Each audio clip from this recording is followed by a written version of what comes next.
The biggest game show in history has been in the works for a while now. In this interaction from the Colin and Samir podcast, Mrbeast talks about his show here. If you aren't aware, this is his first time outside YouTube on an external platform, but as he is Mrbeast, he wants to do some crazy things off YouTube even for his first show, and that includes a whopping $5 million in a game show. That's the highest ever. This is the show by Mrbeast called Beast Games. As you would expect, it's his form of the Hunger Games, and it really has great implications as he explains here.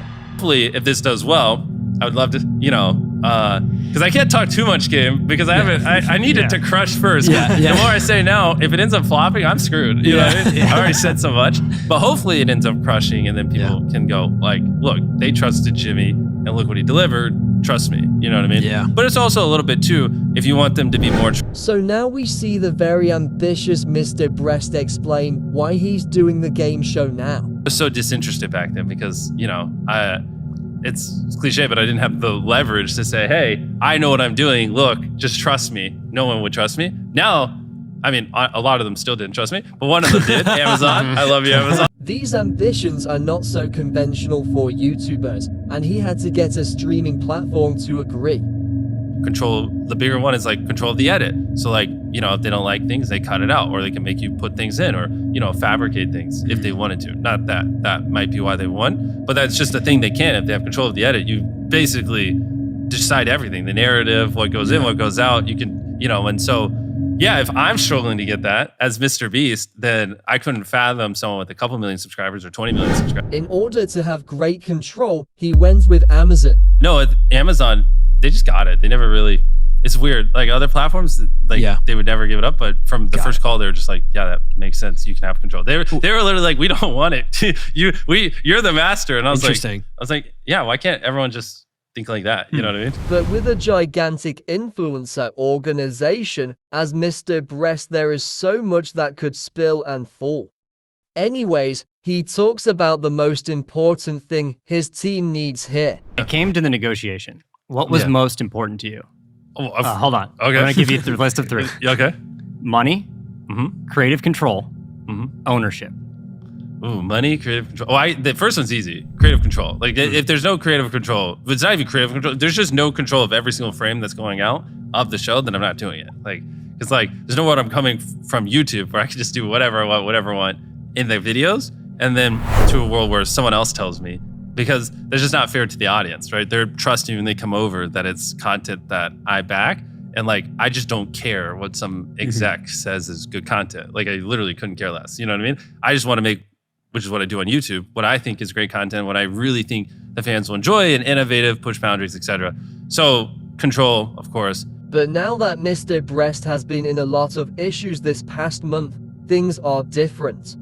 And weren't always like this for Mrbeast. This deal was the best and only one that offered freedom for the breast production. So now it's a lot more exciting because when I can just do whatever I want and just do what I think is a great show, which is why 200 million people show up to watch every single one of our videos, then it's like infinitely more exciting instead of, a world where I could put all this time, effort, and money into something and then an exec could just go, I don't like it. Yeah. You know what I mean? I was like, which I don't even, anyways, don't get me started. Like, I feel like I've proven myself at this point, so it's still crazy, but whatever. But now insider info came out from this YouTuber who has actual inside info. And Mrbeast and his team had contractually guaranteed creative control over the entire show, top to bottom, total creative control.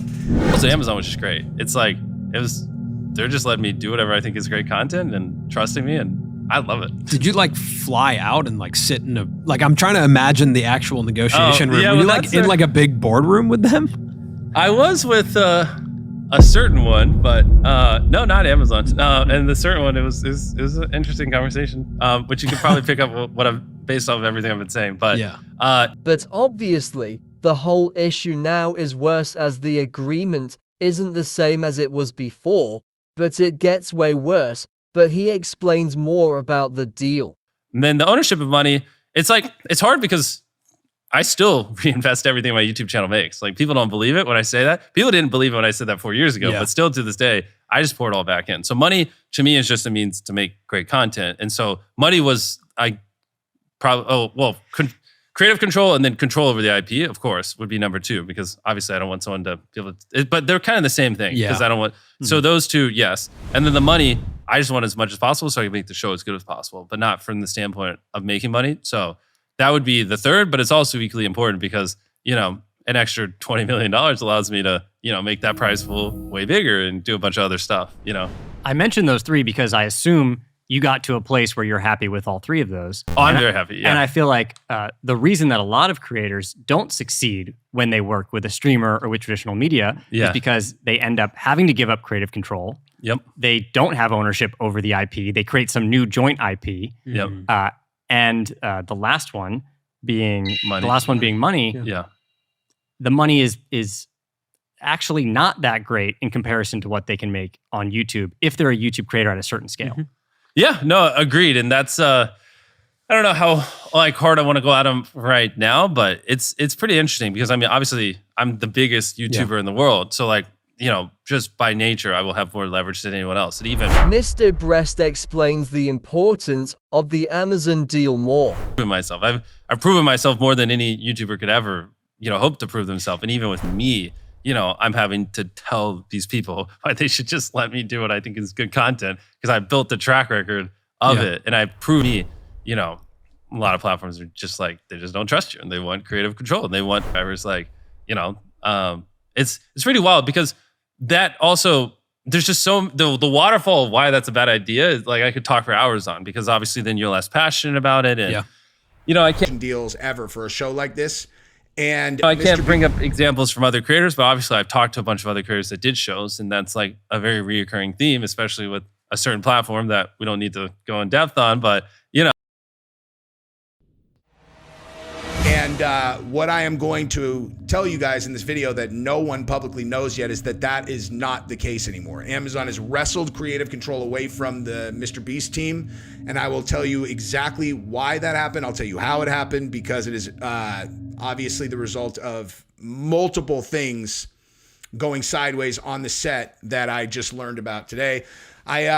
I can't tell you the name of my source. What I can tell you is that I have a lot of experience in reality television. Well, it depends on what a lot is.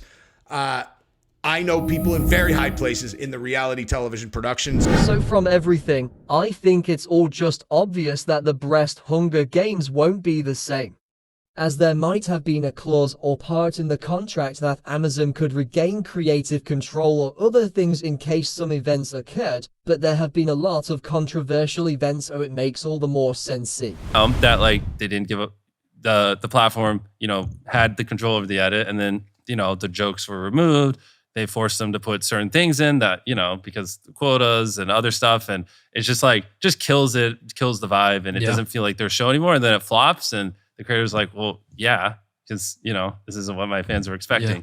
And that's a reoccurring theme. So hope trusting, you're probably, especially if you're smaller and you haven't proven yourself on YouTube as much, probably just need to take a little bit less of a pay cut. Because the more you're going to push these platforms for a season 1 of something you haven't proven, the more they're going to want control to kind of hedge their bet. But if you're hey, let me prove myself on season 1, I'll take a little less money. And then if I crush it, season 2, just pay me what I'm worth, and you get a deal like that. I think that also would help creators. But if you ask for the world on season 1 and they have nothing to base it off of because you've never done anything on streaming, of course, then obviously they're going to be okay, well, now we're a little scared. Yeah. We want some control. But, so then just take your number, cut it in half, and then just say, hey, season 2, pay me what I'm worth. And then, in season 2, they'll be way more trusting because they have a thing they can reference, if that makes sense. So it is a little bit in negotiations there too. And a lot of creators haven't done these kind of high level, very intense, things. And there's very serious ramifications because some of these deals, they'll own the IP for 10 seasons. You know what I mean? And if you're making a season every 18 months, that's basically your life, Mm-hmm. And so